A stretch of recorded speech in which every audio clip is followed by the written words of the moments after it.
Hello there YouTube. Today I come to you with another unboxing that I just received by mail, and this time it will be a Meanwell power supply, and I have more to say about that in a minute. Let's first unbox this package with my magic knife.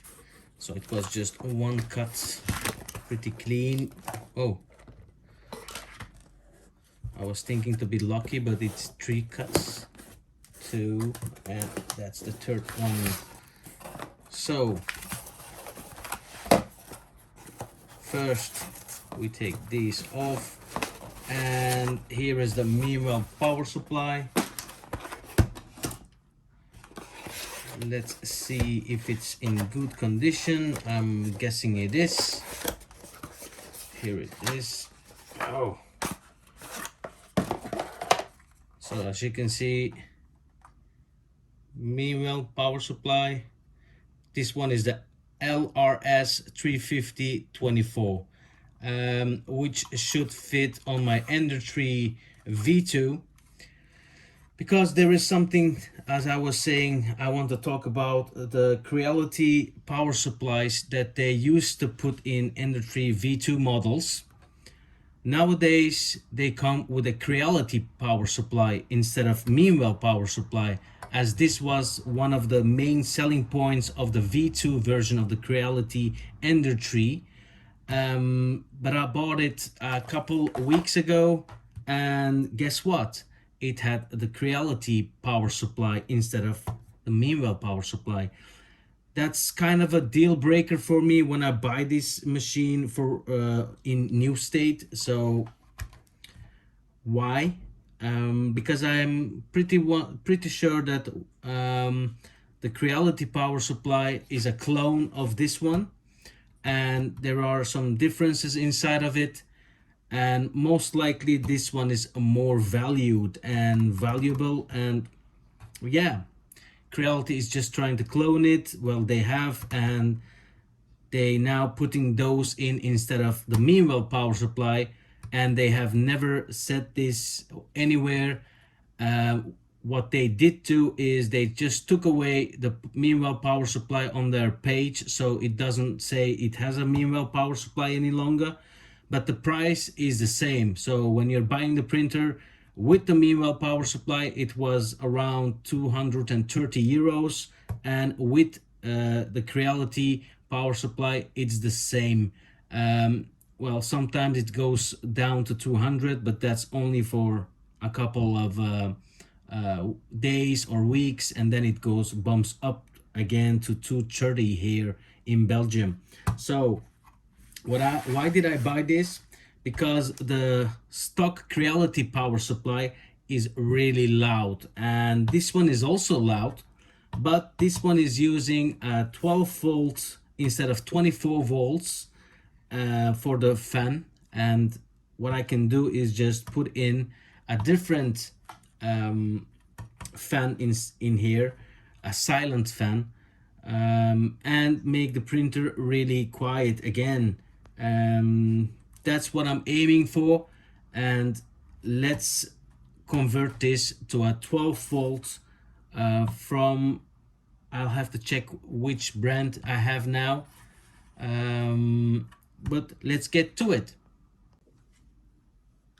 So now I just found out that it was a Gelid, I think it's Gelid something, but it's a known fan for your chassis, and it does say silent operation and high airflow. This one is a silent 6. The dimensions of this fan is 60 by 60 by 15.5. Well, yeah, it is I think the perfect fit for the one that's already in here. So let's just unbox this. There we go. It's a 3-pin, so we have to determine which one is which. But now let's take the bolts out of the power supply, the Meanwell Here is another one. Funny thing I noticed is the Meanwell has no nothing to protect it's being opened, so there is no seal anymore. There used to be seals on one of the bolts, but I don't see any seals, which is great. Not that it does matter, but there we go. So this one is a perfect fit for this one. So it's just normally just a swap. As you can see, 12 volts. Well, you can't see it, but I can see it's 12 volts from, I don't know which brand this is, but that doesn't mean that this one is a bad one. It's just a little too loud for my taste, so that's why I always change it. But guys, when I have never used this power supply, I don't know if it has been tested or not. Most likely it has. So there is a big chance that it has somewhere some current flowing. So when you do this operation, please be very careful, because if you touch the wrong component, it can electrocute you or even kill you. It's for your own safety. Please be careful when you changed the fan. Even though you don't touch these components, you might touch it for a fraction of a second and you might get killed in the operation of this. So I'm just trying to not touch anything. Yeah, I just took it off, and I did touch this not by wanting it, but my finger just touched it. I didn't get electrocuted, which is great. But it could have happened, so you've been warned, especially on a power supply that you have been using and you just want to do something inside of the power supply. Be careful, because you only have one body, and if you do not take care of it, you might lose it. So I just took the fan off, and let's put the case aside. Now I can show you that it says DC 12 volts 0.20 amperes. So this one only has two cables, positive and negative. You will need to use this again, so don't throw this away. What I always do, I cut this cable from somewhere here, and I use, well, this side again. And what you also can do is, well, yeah, it is a tight fit here. You could just take it off and cut it right here, but you could also cut it as flush as possible to the fan, because I'm not planning on using this fan, so maybe for something, but not for the power supply. So now I've finished this cable management and cable wiring. I determined which cable is which from the Gelid fan. I did put the third one also in here because it's just, well, it has no meaning, but it is in there, not connected to anything. But the positive and negative are now wired, and I've tested the cable before I install it here, because imagine yourself putting it all together, installing it on your Ender 3 V2, and it doesn't work, and it's not very easy to test if it's working or not working. So it's better to test your fan beforehand. So now it has to blow air in the case, so I'm gonna install it this way, like this. You just take the screws and you align those. Just make sure it's straight.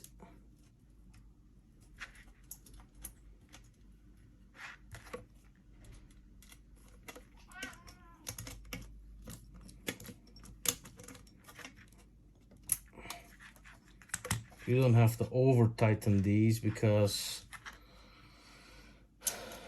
if it's stuck too much, you can just, it's plastic that you're turning into. So just make sure it is on there like this. I didn't over tighten it, it's just perfect like this.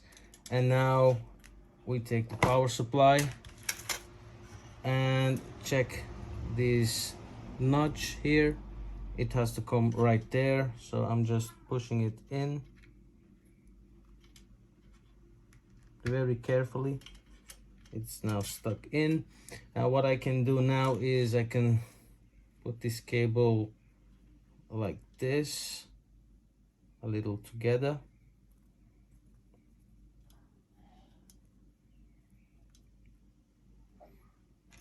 and use one of these tighteners. I don't know what they're called, but it's very handy. You just turn this around and like this, but do make sure these are actually metal inside, that it doesn't touch anything. So just like this. Now I'm going to assemble it. I'm gonna push it down here. Make sure the cable is not bumping into anything, just like that. Especially not the fan, because if you're bumping into your fan, well, I just pushed it on the side. I think that works the best. Just like this. I need to turn it to see if it's free. Yeah, it is free. Now you just use those bolts on the sides. You don't have to turn too many times, it just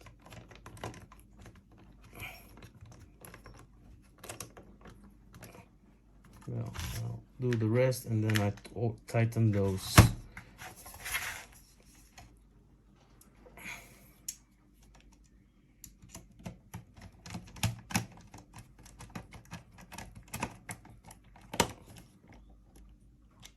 And the second one, and the third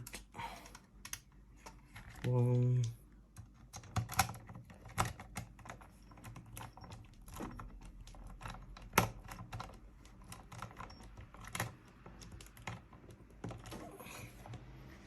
And the fourth, which is here.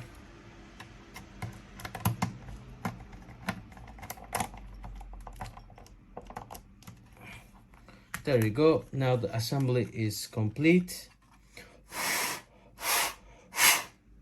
Yeah, it's turning freely. And next thing we do is put this power supply onto our printer, and it's really easy. You just take the cables in order that they are in your Creality PSU.